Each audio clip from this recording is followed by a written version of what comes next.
You're Let's just shut this door. Yep. Okay. It's on and he just moved around. So what we're going to do this morning is at least have some kind of sampling of what NLP, Neuro-Linguistic Programming, is all about.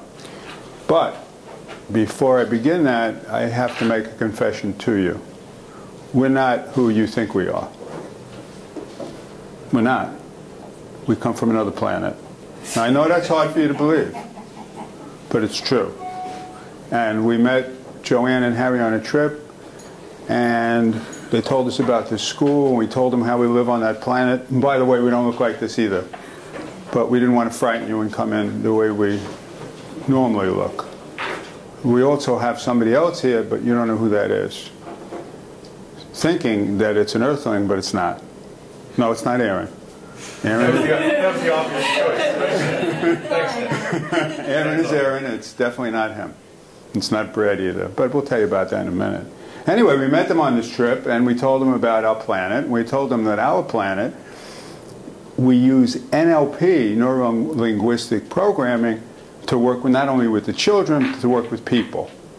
And we told them that on our planet, there are certain things that we don't have. And although our planet is very similar to your planet, I'll tell you what we really look like.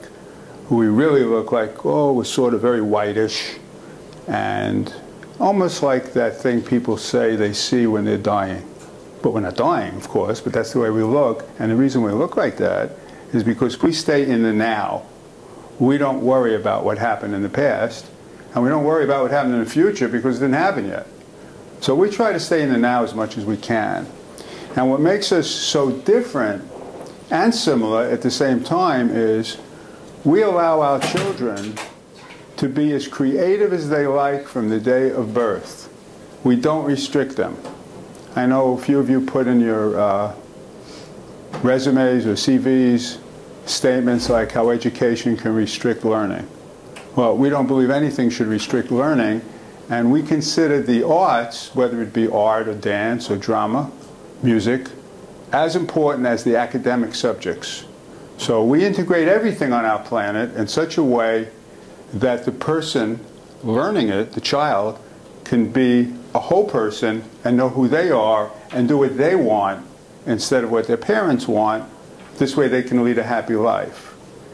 In doing this, we don't have the problem of, I'm not good enough. I don't know if I could really get that job because I'm not good enough. Where did that stuff come from? Well, that stuff comes from what's called limited beliefs. And we don't have limited beliefs because we don't have to be limited. You Earthlings, unfortunately, were brought up in such a way with so many rules, and when I say Earthlings, I don't mean to degrade them because we're not, Earthlings, but you were brought up with so many rules that you develop certain belief systems. And it could be a lot of things. I can't do this. I can't skydive. I can't swim. I can't play tennis. I can't get that job. I'm not smart enough. And even if I get it, I can't hold it because they're going to discover I'm not really the person I think I am, even though I went to school for the last 28 years and have 5 PhDs. I'm really not that person. We don't have that happening.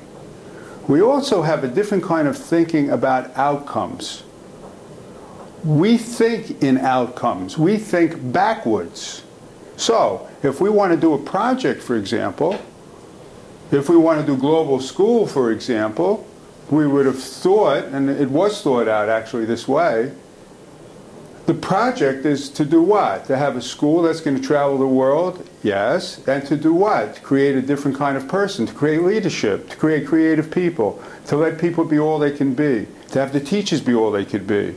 Well, we'd start it that way. That's the goal. Can we accomplish this? And we would work backwards. And that's called a well-formed outcome. Now, there's about 100 different topics that come under NLP.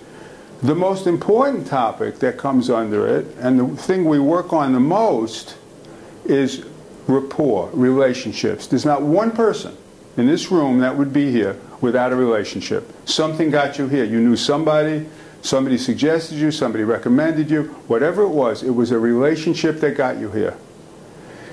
If kids graduating today from schools don't have these interpersonal skills to at least have an interview and know how to have an interview and know how to feel good about themselves and know how to express who they are, which I understand is one of your mottos, they're just not going to get the job. Being a techie is not good enough.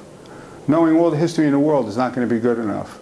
Knowing all the Greek literature in the world is not going to be good enough. You still need to communicate. So on our planet, we consider that very important, and that's going to be one of the biggest topics that we have, which we'll never get into today, but we'll get into it tomorrow. We also do something called associated and disassociated, which we will get into today in a little while. In our belief systems, we believe that anyone can do anything they need to do. It's just a matter of getting the resources. We also believe in trance work. Now, trance work might be a new thing to you, but let me give you an example of a negative trance. Oh, a person has a thought. Oh, Joanne questions me tomorrow, and she says, gee, you said such and such. I don't know if I agree with that. And I hang up the phone. Oh my God, she doesn't like me anymore. She didn't think I was good enough. This group doesn't like me anymore. Oh, for God's sakes, what am I going to do now? Gee, I did so much work for them, and I prepared all these things I had to prepare, and now the whole thing goes out in the garbage. And I play this movie in my head, which is what most people do. And then she calls me back, and she says, Stan, I'm sorry, I thought I was calling Brad. And I didn't mean to transfer that over to Brad. And then he phones me. Well, I saw you go like this, you know, okay. Just kidding, of course. So mistakes happen, and Joanne, you know the story I once told you. If I was walking along and shopping in Stockholm today, and I ran into Laura, and she saw me and went by and she says, hi Stan, I didn't answer her. Yeah. And she'd go home, and she'd say, what's the matter with him? What did I do wrong?